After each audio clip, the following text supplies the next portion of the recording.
Hello, and welcome to the second unit of Fundamentals of Deep Learning. A friend of mine told me that I should get rid of the curtain, so welcome to my home. Okay, this lecture, this unit,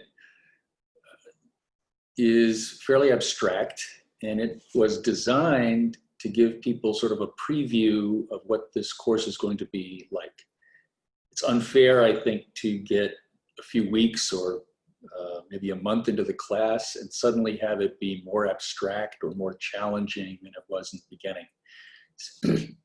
So what I wanted to do with this unit and the next unit is to give you a feeling for what this course is going to be like, just in case it's not your cup of tea. So this is a fairly abstract unit. It's called the Fundamental Equations of Deep Learning. And the fundamental idea is that there are just two equations I'm going to talk about in this unit that really underlie much, or if not most, of modern deep learning architectures. So the first thing I want to talk about is what is a deep network. So this is a deep network from 2014. This is a computer vision network. You can see it has lots of layers. It's a convolutional neural network. The input is an image. Each one of these boxes is a three-dimensional tensor. It has X and Y coordinates. So for this box, it has 56 X coordinates, 56 Y coordinates, and 256 feature coordinates. Now for each position in this tensor, there is a number. And that number was computed as the output of a linear threshold unit. So each number in this 56 by 56 by 256 three-dimensional array is the output of a linear threshold unit. This whole network is classifying images into one of the 1,000 classes of ImageNet. And it has 138 million parameters. Modern language model networks have reached 1 trillion parameters. That's 10,000 times this big. So this is a pretty big beast. Even this one from 6 years ago is a pretty big beast. And there's a lot to say about it, and it's very complicated, but I'm today going to abstract all of that away. I love abstraction. Make all the complexity disappear. So abstractly, when we make the complexity disappear, we're going to assume that we have some set of inputs. I'm not going to say what they are. They're just some set of inputs. But you can think images. That's fine. That is a set of inputs. There's some set Y of possible outputs. Now, in ImageNet, there are 1,000 different labels that can be assigned to each image. Those labels include breeds of dog, kinds of fish, flowers, birds, all kinds of things. But abstractly, there's just a set of inputs, abstract set, and there's some set of outputs, abstract set of possible outputs, and there's a parameter vector. These are all of the parameters of the neural network. So we're going to take that 138 million parameters and just think of it as one big vector. It's just one big bag of 138 million parameters. And in the abstract setting, we don't even talk about how many parameters there are. That's just a vector. So what we're going to do is for a particular parameter setting, a particular setting of these 138 million parameters, and a particular input, like an image, and a particular output, like the label cat, we're going to define a probability. This is going to be the probability as determined by the network with this parameter setting phi, that the label for this image is the label cat or sturgeon, which is a kind of fish. So we have 1,000. So in that example, we have images. We have images, 1,000 possible labels, and 138 million parameters, all of which combine to assign a probability to each label, to each input image. But the point here is that this can be defined abstractly. Arbitrary set Y, arbitrary set X, arbitrary parameter vectors. And now we have the fundamentally, what I'm calling the fundamental equation of deep learning. So we're going to assume a population. That's something we're going to keep talking about in this course. By a population, I mean a probability distribution, which I'll write as POP, this probability distribution, on pairs XY. So POP is some distribution on pairs XY. So in the image in that example, there's some way this data set was collected. We're looking at Flickr images, and we're randomly sampling from Flickr images, and whatever the random process is that generates those images, we're going to call that the population distribution. And if you've taken a course on machine learning, you know that there's a distinction between a training set and a test set, and there's this concept that the test set is drawn independently from the population, independent of the training set. But I'm going to ignore that now, because really what we care about is what happens on the test data. What happens when we draw new XY pairs from the population? So really the objective of the machine learning is to find the parameters of the model. So remember, this is the parameters of the model. We want the optimal parameters of the model. What does that mean? What do we take that to mean? We're going to minimize the expectation. This is the average. Think of expectation as just being an average over drawing one of these XY pairs from the population of the negative log of the probability that the model assigns to that label for that input. So we're viewing this XY pair as an input and a label. We want to talk about the log of the probability of the label given the model. What does the model think the probability is for this image being labeled as sturgeon? And we're going to take this to be, we're going to call this the loss function. And training, learning minimizes the loss function. And what we were ultimately interested in is the average over the population of this log loss. So this loss is called the cross entropy loss.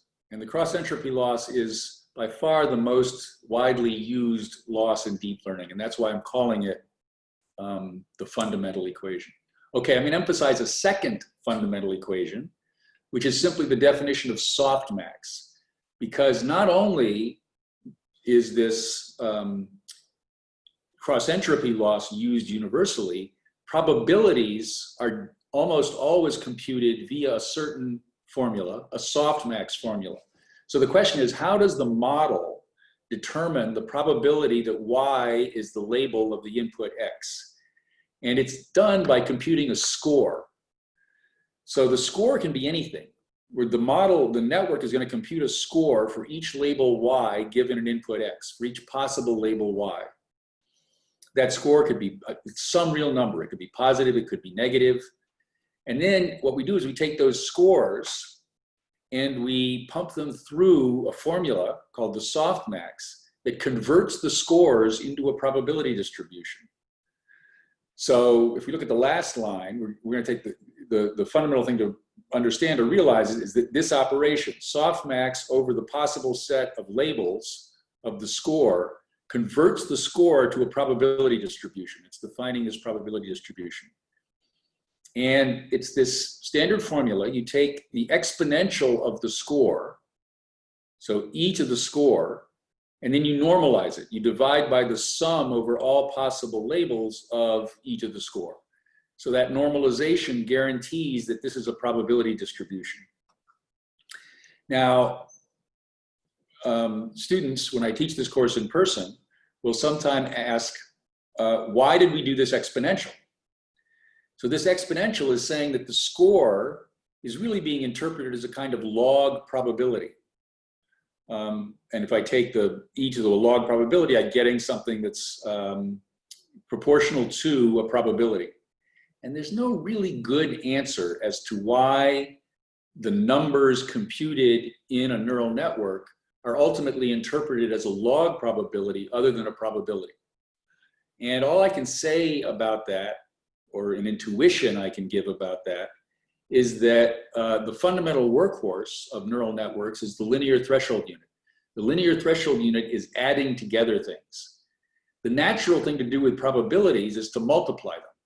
to get a probability of A and B, it's the probability of A times the probability of B given A.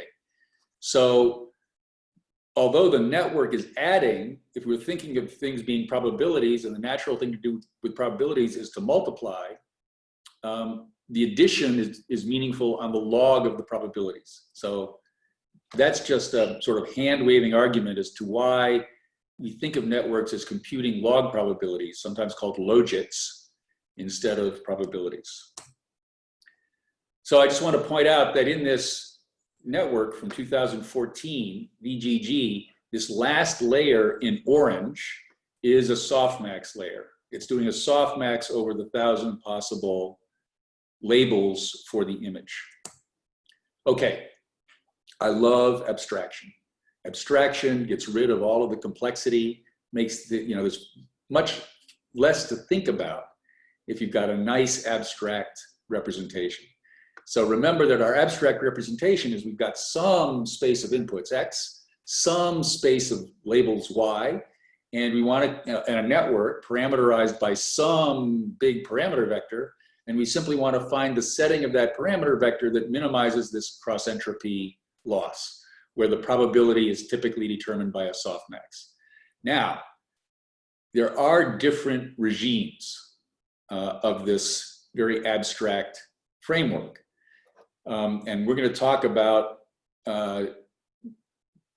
different regimes that are really defined by how many possible values for Y are there.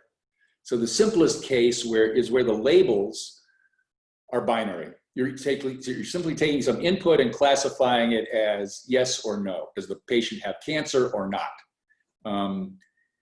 So some binary classification probably. And if you've taken a course in machine learning, typically they spend a lot of time, especially theory classes, statistical machine learning theory, will spend a lot of time analyzing binary classification. Then there's multi-class classification. Y can be some finite set over a manageable, I'm not going to define that technically, but typically over a set of possible labels that you can efficiently or reasonably, feasibly loop over. So this is ImageNet falls into this category where K is 1,000. So 1,000 is still a feasible set to loop over. Okay, and the last category is the label set Y is what's called a structured object. So this happens in machine translation. So in machine translation, you're given an input sentence and you have to, quote, label it with an output sentence. Now that system is trained using the fundamental equation of deep learning. It's using a cross entropy loss. Nonetheless, the set of possible labels are the set of possible translation sentences. And the number of possible translation sentences, the number of word sequences is astronomical, right? It's huge, it's exponential in the length of the sentence. So in this case, it's in the structured object case, the structured label case, the size of Y is unmanageable. And later in the course, we're going to talk about lots of methods for dealing with this setting, structured labels. But I'm going to go through these different regimes. I'm going to go through the binary classification regime and the multi-class classification regime in some detail, just to point out that what you've seen in other learning classes really is a special case of the cross entropy loss. So let's consider the binary classification case. So in the binary classification case, we have a distribution over XY pairs, where X is some input in some arbitrary set of possible inputs, but Y is going to only have two possible values, -1 or 1. And if we only have two possible values, we really only need to compute a single score, which is in some sense telling us, how likely we think the 1 is as opposed to the -1. So we're going to have a single score, and if that single score is positive, it's predicting that the label is 1, and if that single score is negative, it's predicting that the label is -1. Okay, and then we're just going to do I'm going to apply the softmax cross entropy objective function. So I'm going to define the probability under a model. Now, since X can be an arbitrarily complex input, we can have an arbitrarily large network computing based on an arbitrarily large parameter vector. but we're just going to define a probability over 1 and minus 1. So we're going to take a softmax. This is just the standard softmax equation, but where y is only in minus 1 and 1. And I'm only computing one score for x, but to compute a probability for these two things, I'm going to take that score and I'm going to multiply it by y.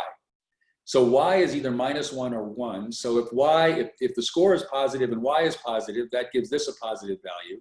If they're both negative, that gives this a positive value. So the label that's in agreement with the sign of the score is going to get a higher probability. And we just apply the standard softmax equation. So the standard softmax equation applied to this score is 1 over a normalizer e to that score for the label y, right? So I'm just defining, I'm taking this one score and converting it into two scores by considering the two possible values of y, which are 1 and minus 1.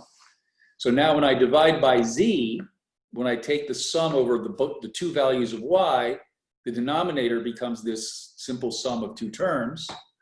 And if I divide by the numerator, I get this expression. And I can write this expression as 1 over 1 plus e to the minus margin. And if you've taken a machine learning class and studied binary classification, you're familiar with the concept of a margin. The margin is just the label times the score. And if they're in agreement, the margin's large, and if they're in disagreement, the margin's small. To make this a special instance of the cross-entropy loss, you just have to work with twice the traditional margin. So here I'm defining the margin to be twice this product. And then this equation agrees with the cross-entropy loss. So this is just a graph. So here's the SVM hinge loss. That's the loss that defines a support vector machine equal to the max of 0 and 1 minus the margin. Here's what is often called the log loss. It's really just the softmax cross-entropy loss for the binary case. So the point here is that one equation governs all. So this is the log loss curve, and you can see that it's very similar to the hinge loss curve. It very quickly asymptotes to x equals to the loss equals the margin for negative margins, and asymptotes to 0 for large positive margins. So image classification, multi-class classification, that is a case where we can actually enumerate over the possible labels. So K is bigger than 2, it's multi-class. K is bigger than 2, but still small enough that you can write a loop over it. And again, I'm just repeating the definition of softmax here to convert the logit scores into probabilities. And then I'm writing our ultimate objective is to find the parameter setting that minimizes the expected log probability, the expected cross entropy. And here's the structured case in the case of machine translation. So in the case of machine translation, we define, it's more complicated. We define the probability of a sentence, of an output, of a translation. We define the probability of a translation by defining the probability of each word in the translation one at a time. So we define a probability distribution of the first word, then a probability distribution of the second word given the first word, then the third word given the first two. And that's called an autoregressive model. So in an autoregressive model, we define the probability of the next word in the translation given the input sentence and the earlier words in the translation as a softmax. So each word, as we're generating it, has a probability distribution defined by a softmax over the vocabulary. Or people these days use things called byte pairs and byte pair encodings. And typically there's about 20,000 of those. So 20,000 is a number you can still loop over. So we're computing the probability distribution over the next word by actually enumerating the 20,000 possible words, computing the score for each, and taking a softmax. So we're going to do this in a lot more detail later, but the point is the only thing that's been modified here is the softmax. The softmax is now being done per word rather than per sentence. But the fundamental equation is still applied. We still minimize this cross entropy of, what's the log probability of the gold label output translation given the input sentence. Now, this probability is going to be a product of a probability for each word, so it's astronomically tiny, but the log probability is reasonable, is manageable.